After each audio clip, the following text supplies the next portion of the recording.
Hello everyone, welcome back to my channel. I hope आप सब अच्छे होंगे और आप सबकी तैयारी अच्छी चल रही होगी। आज की इस वीडियो में मैं आपको बताऊंगी कि अब आपके पास 45 डेज रह गए हैं, तो आपकी क्या स्ट्रैटेजी होनी चाहिए। आपने अपने दोनों पेपर को, पेपर 1 एंड पेपर 2 को कैसे टारगेट करना है ताकि आप अपना जो एग्ज़ाम है वो अच्छे मार्क्स के साथ क्वालिफाई कर पाए। तो चलिए शुरू करते हैं। देखिए, अब आपके पास 45 डेज बचे हैं। Only 45 days left. इन 45 डेज से आपको मैक्सिमम बेनिफिट लेना है।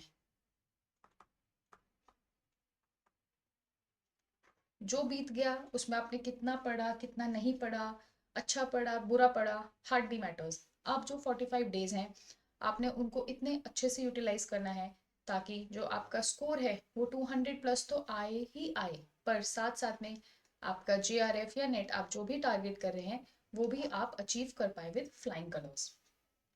इसके लिए आपने सबसे पहले क्या करना है। देखिए, 45 डेज है, मैं इसको 3 फेज में डिवाइड कर सकती हूँ। फेज 1,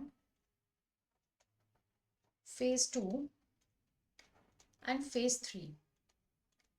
फेज 1 में आप foundation plus previous year questions को देखेंगे। अब 45 डेज है और 3 फेजेस है, तो आप इसको 15 days each on an average रख सकते हैं, बट थोड़ा बहुत कम ज़्यादा हो सकता है।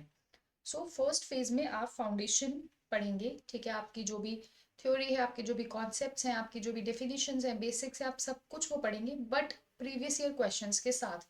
ऐसे ही रैंडमली कुछ नहीं पढ़ेंगे। फेज 2 में आप क्या करेंगे, जो आपने कॉन्सेप्ट्स पढ़े हैं उनको स्ट्रेंथन करेंगे, स्ट्रेंथनिंग कॉन्सेप्ट्स, और साथ साथ में आप देंगे टेस्ट्स। अब चाहे आप यूनिट वाइज टेस्ट दीजिए, टॉपिक वाइज दीजिए, वो आपके ऊपर है। लेकिन आपने फेज टू में आपने अपने कॉन्सेप्ट्स को स्ट्रॉन्ग करना है और अपने जो टेस्ट है आपने वो देने हैं। फेज 3 में आपने रिवीजन करना है along with full मॉक्स। Full mock papers देने हैं। आप देखिए, 15 दिन अगर मैं लेके चल रही हूँ और अगर आप ऑल्टरनेट डेज भी देते हैं, तो आप 7 मॉक टेस्ट दे रहे हैं फुल अलोंग विद रिवीजन। तो आपका कितना स्ट्रॉन्ग जो फाउंडेशन मतलब बन रहा है, या फिर आप कितने कॉन्फिडेंट होंगे as compare to rest of the students. तो आपको ये चीज़ देखकर ध्यान रख के चलनी है। अब देखिए, आई होप सिलेबस सबने प्रिंट निकाला है और हार्ड कॉपी अपने पास रखी है प्रिंट निकाल के। अब जो हमारा पेपर 1 होता है,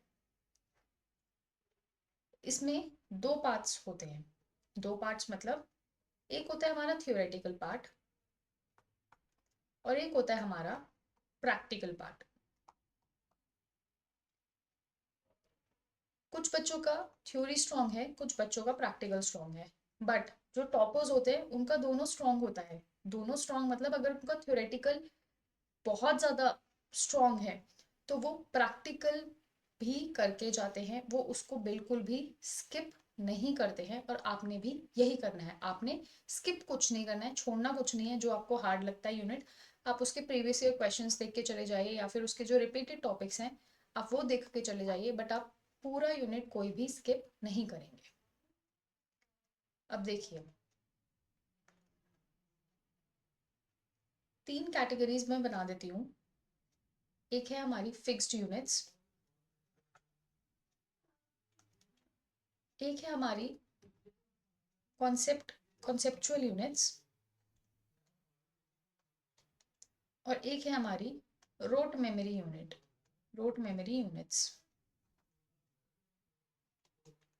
फिक्स्ड यूनिट्स में हमारे पास है मैथ्स, RC और DI। मैम आप उनको फिक्स क्यों बोल रहे हो? इनको फिक्स इसलिए बोल रही हूँ क्योंकि फ्रॉम ईच यूनिट आपके 5 क्वेश्चंस आएंगे, which total accounts to 15 questions. And 15 questions का आप मतलब समझ रहे हैं, आपके 30 नंबर, 30 मार्क्स आपके कहीं भी नहीं जा रहे हैं। अगर आपके 30 ऑन 30 मार्क्स नहीं आ रहे हैं तो एटलीस्ट 28 या 26 तक तो आ ही सकते हैं। So these are your fixed units और आपने इनको डेली प्रैक्टिस करना है। You have to practice them daily. चाहे आप आफ्टरनून में कीजिए, चाहे आप, अगर आपको देखिए, अगर आपको ये बहुत टफ लगता है ना, तो आप इसको मॉर्निंग में कीजिए। बट ये अगर आपके लिए इजी है, आपको मजा आता है सॉल्व करने में डीआई को, मैथ्स को, तो आप इसको इवनिंग के स्लॉट में रख सकते हैं। आपने जितनी भी टफ चीजें हैं वो आप मॉर्निंग में पढ़ेंगे और जो इजी चीजें हैं वो इवनिंग में पढ़िए। आप जो रिवीजन का हो गया या टेस्ट देने का हो गया, आप उसको आफ्टरनून के स्लॉट में रख सकते हैं, जब वो एक होता है ना, नींद आने लगती है, थोड़ा लेजी लेजी सा फील होने लगता है, तो आप तब मॉक टेस्ट या रिवाइज कर सकते हैं। Then next we have conceptual units, जहाँ पे आपको समझने की जरूरत है, और एप्लीकेशन बेस्ड यूनिट्स हैं। These are basically application based units. इसमें आते हैं हमारे teaching aptitude, research aptitude and logical reasoning. ये एप्लीकेशन बेस्ड है। जैसे कोई सिचुएशन दे देंगे प्रमाण में, जैसे वो एक क्वेश्चन आता है देवदत्त इज फैट, तो वो क्या है, दैट इज एप्लीकेशन बेस्ड। कोई सिचुएशन दे देंगे और आपसे पूछ लेंगे कि ये कौन सी रिसर्च है, कि आप लोकल लेवल पे किसी एक स्कूल का प्रॉब्लम सॉल्व करना चाहते हैं, what type of research it is. ऐसे ही टीचिंग में किसी सॉफ्टवेयर से रिलेटेड आपको कोई क्वेश्चन मिल जाएगा।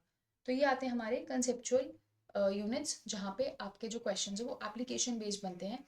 यहाँ पर आपके जो फाउंडेशन है, यानी जो आपका थ्योरी पोर्शन है, वो स्ट्रॉन्ग होना चाहिए, along with how to apply that, how to apply that concept, ये आपको पता होना चाहिए। फिर आते हैं हमारे रटिफिकेशन वाले। आप इसमें आईसीटी भी डाल सकते हैं वैसे, ठीक है, लॉजिकल रीजनिंग के साथ आप आईसीटी भी डाल सकते हैं। अब आता है हमारा रोट मेमोरी, जहाँ पे आपको सिर्फ रटिफिकेशन करना है। वो आता है हमारा कम्युनिकेशन, वो आता है हमारा हायर एजुकेशन, और वो आता है हमारा पीपल डेवलपमेंट एंड एनवायरनमेंट। अब आपने क्या करना है, आपने इन यूनिट्स के शॉर्ट नोट्स बनाने हैं, ठीक है, शॉर्ट नोट्स बनाने हैं। अगेन प्रीवियस ईयर क्वेश्चंस को एनालाइज करके ही आप शॉर्ट नोट्स बनाएंगे और उन शॉर्ट नोट्स को ही रिवाइज करेंगे, क्योंकि कम्युनिकेशन के जो बेसिक्स हैं वो सबको पता है, लेकिन higher education, people development, environment, इनके जो टॉपिक्स हैं वो बहुत वास्ट है। आप जितना मर्जी पढ़ के चले जाइए, आप उनको 5 on 5 करेक्ट नहीं कर सकते हैं। तो आपने क्या करना है, शॉर्ट नोट्स बनाने हैं और प्रीवियस ईयर क्वेश्चंस के थ्रू आपने टॉपिक्स को आइडेंटिफाई करना है कि कौन से जो टॉपिक्स हैं वो बार बार पूछे जाते हैं, और आप फिर शॉर्ट नोट्स उनको रिवाइज करके चले जाइए। अब देखिए, अगर आप मॉर्निंग में,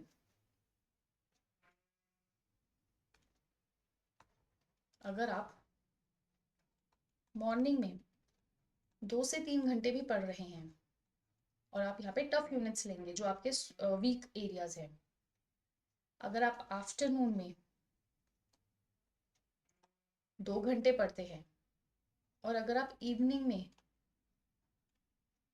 अगेन 2 से 3 घंटे पढ़ रहे हैं, तो ऑन एन एवरेज आप 6 आवर्स पढ़ ही रहे हैं, ठीक है, 6 hours per day on an average पढ़ रहे हैं, which is far far far better than most of the students.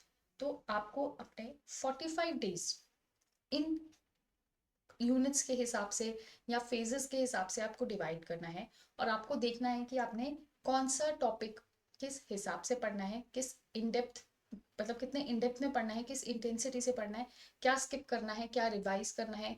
आपको हर एक चीज फुल्ली इन 45 डेज में अप्लाई करके आपको अपना एग्जाम क्लियर करना ही करना है। Now before ending the video, मैं आपको बस एक चीज बोलूंगी कि मैं इसको ऊपर लिखती हूँ, यहाँ पे लिख देती हूँ, don't study anything without previous year questions. In 45 days में बिना प्रीवियस ईयर क्वेश्चन के आप कुछ नहीं पढ़ेंगे, आप वही टॉपिक्स पढ़ेंगे जो आपसे आपके एग्जाम में पूछे जा चुके हैं। आपको टाइम नहीं वेस्ट करना है, ये 45 डेज आपको अपना बेस्ट यूटिलाइज करना है इस बचे हुए वक्त को। सो आज की वीडियो के लिए बस इतना ही। Thank you so very much for watching. अगर आपको वीडियो पसंद आई है तो वीडियो को लाइक कीजिए, अपने फ्रेंड्स के साथ शेयर कीजिए और चैनल को सब्सक्राइब ज़रूर कीजिए और कमेंट में मुझे ज़रूर बताइएगा कि आपको मेरी वीडियो कैसी लगी। Bye bye and take care.